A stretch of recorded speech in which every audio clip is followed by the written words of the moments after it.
All right, welcome to The Explainer. Today, we are diving into a moment in the Christian narrative that is absolutely pivotal. But, you know what often gets overlooked? The burial of Jesus. It kind of raises this fascinating question, right? What happens when all the main characters just vanish, and the story is suddenly in the hands of the people nobody was watching? So, let's set the scene. It is grim. Jesus has just been crucified. And the people you would totally expect to be front and center, his disciples, the ones with the platforms and the popularity, they are just gone. Nowhere to be found.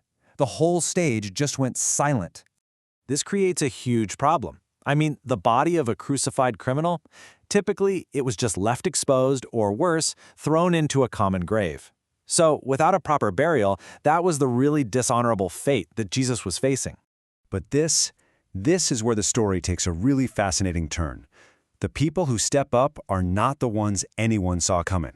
It's what the source material we're looking at calls a classic Cinderella story, where the hidden, the secret, and the marginalized, they become the heroes of the hour. So let's meet these unexpected heroes, shall we?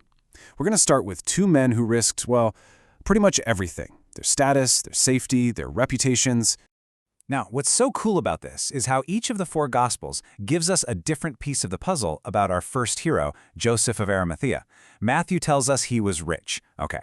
Mark says he was an honored council member.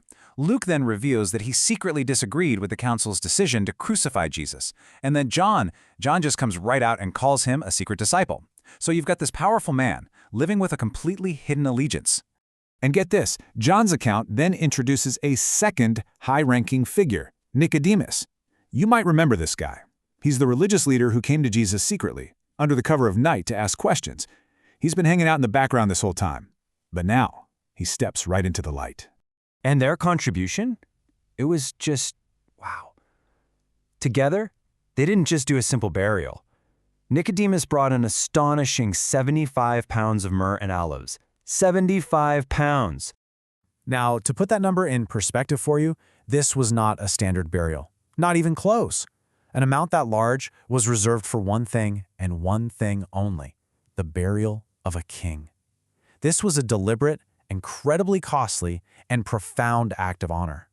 Their actions also did something amazing. They fulfilled an ancient prophecy from the book of Isaiah, which predicted that the Messiah, even though he would die like a criminal, would be buried in a rich man's tomb. And here's Joseph, a wealthy man, providing his own new tomb. The prophecy was literally realized. But wait, the men weren't the only ones there. In fact, this is where that Cinderella story gets even deeper, because the actions of a few faithful women, people who were often marginalized in that society, were just as crucial. So while Joseph and Nicodemus are preparing the body, several women who had followed Jesus all the way from Galilee, they just stood there, watching. The Gospels specifically name Mary Magdalene and another Mary, and they are observing every single detail of where that body was placed. Now you might think, okay, they were watching, so what? But this detail, their presence as eyewitnesses, was absolutely critical. Their simple act of watching became the key to authenticating the entire event for history. Okay, so here's the deal. In that culture, you legally needed 2 or 3 witnesses to verify that something actually happened. Joseph and Nicodemus, that's just 2 men. It wasn't quite enough. The presence of these 2 women provided the 3rd and 4th official witnesses, which turned this private act into a publicly verifiable, basically irrefutable event. They essentially became the guarantors of the story. Because they were there, they could confirm 3 critical facts. 1, that Jesus was truly dead. 2, exactly where he was laid. And 3, that it was a brand new tomb. And that's a vital detail that eliminates any later claims that, maybe the wrong body was taken. So let's pull all of these threads together. Why are these specific details, the secret benefactors, the kingly spices, the female witnesses, why are they so foundational to the whole Christian narrative? When you look at it all together, the entire account of the burial really rests on these 4 pillars.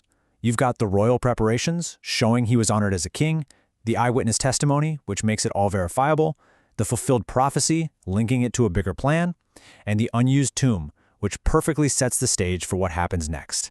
I mean, look at the contrast here. The story just completely counters the expected fate of a crucified man. Instead of a dishonorable, forgotten end, Jesus received a dignified, carefully prepared, and witnessed burial. It's a total reversal. So ultimately, this careful documentation of the burial, it serves two critical theological purposes. First, it proves beyond any shadow of a doubt that Jesus was actually dead, not just in a coma or unconscious. And second, it makes the story of the resurrection even possible by locking in the precise location of the tomb that, very soon, would be found empty. So, what's the big takeaway from all this? What does this story of these hidden figures stepping up really mean for us today? It all comes back to that Cinderella story theme, doesn't it? The source material frames it perfectly. The people who no one thinks anything of, they are the ones who come in and they shock the system. They're the ones who change history. Seriously, think about it for a second. The main characters, the popular followers, they all disappeared.